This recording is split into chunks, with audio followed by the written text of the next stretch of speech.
ओम नमो भगवते वासुदेवाय। ओम नमो भगवते वासुदेवाय। परम पवित्र ग्रंथ श्रीमद् भगवत गीता के चौथे अध्याय का 32वां श्लोक है। एवं बहुविधा यज्ञा वितता ब्राह्मणो मुखे कर्मजान विद्धितान सर्वा एवं ज्ञात्वा विमोक्षसे। अर्थात इसी प्रकार और भी बहुत तरह के यज्ञ वेद की वाणी में विस्तार से कहे गए हैं। उन सबको तू मन, इंद्रिय और शरीर की क्रिया द्वारा संपन्न होने वाले जान। इस प्रकार तत्व से जानकर उनके अनुष्ठान द्वारा तू कर्म बंधन से सर्वथा मुक्त हो जाएगा। ये तो हो गया मित्रों इसका अर्थ।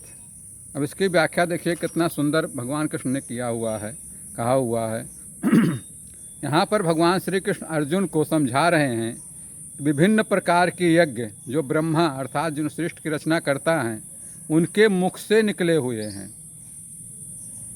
अर्थात वेदों द्वारा जो जितने भी यज्ञ बताए गए हैं वे सब कर्मों से उत्पन्न होते हैं। भगवान यहाँ पर बता रहे हैं कि यज्ञ केवल एक प्रकार का नहीं होता बल्कि उसके कई रूप होते हैं।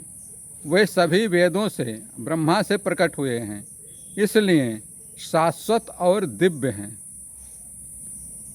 कई रूप यज्ञों के जैसे ज्ञान यज्ञ, तप यज्ञ, दान यज्ञ, कर्म यज्ञ। यो सबसे पहले यह जान लें दोस्तों कि यज्ञ का तात्पर्य मात्र अग्निहोत्र या हवन ही नहीं होता है, बल्कि हर वह कार्य जो ईश्वर को समर्पित होकर किया जाता है। जो भी कर्म आप करते हैं और भगवान को समर्पित कर देते हैं कि प्रभु आपके लिए श्री कृष्ण शरणमस्तु तरीके से समझ कर किया जाता है, वह यज्ञ कहलाता है। इसलिए यज्ञों की सही तरीके से समझकर और उन्हें जीवन में अपनाकर व्यापक मुक्ति प्राप्त कर सकते हैं। यज्ञ कर्मों पर आधारित है और इसका सही प्रकार से पालन करने पर व्यक्ति मोक्ष को प्राप्त कर सकता है।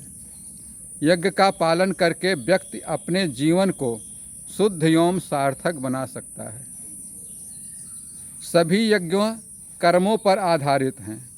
कर्मयज्ञ जब आप भगवान को अर्पित करके करते हैं, समर्पित करके करते हैं, तो वो सारे कर्म आपके यज्ञ बन जाते हैं। जब उसे ईश्वर को अर्पित करके करते हैं, जैसे भौतिक वस्तुओं का दान किया, द्रव्य दान किया, यानी गरीबों को, ज़रूरतमंदों को कुछ सहायता कर दी, तो वो भी एक प्रकार का यज्ञ है। वो दान यज्ञ कह सकते हो आप उसे। शारीरिक मानसिक तपस्या करते हैं, शारीरिक मानसिक साधना, प्राणायाम, योग, प्रभाव प्रार्थना, ईश्वर के ध्यान ये करते हैं, तो यो तप यज्ञ हो जाता है। जब आत्म संयम, प्राणायाम, ऋचक, कुंभक, पूरक करते हैं, तब आपका ये योगाभ्यास द्वारा आत्मयोग यज्ञ हो जाता है। जब वेदों शास्त्रों का अध्ययन करते हैं तब यह स्वाध्याय यज्ञ हो जाता है।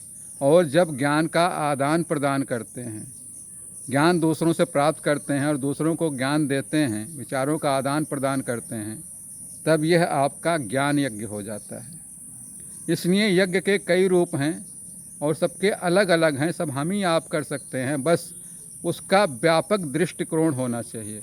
व्यापक दृष्टिकोण से आप उसे देखें और करें। प्रभु को समर्पित करते हुए आपका जीवन सफल हो, सार्थक हो। बस मित्रों आज के लिए इतना ही। से अगले श्लोक के लिए कल फिर मिलेंगे। तब तक के लिए श्री कृष्ण शरणम मम, श्री कृष्ण शरणम मम।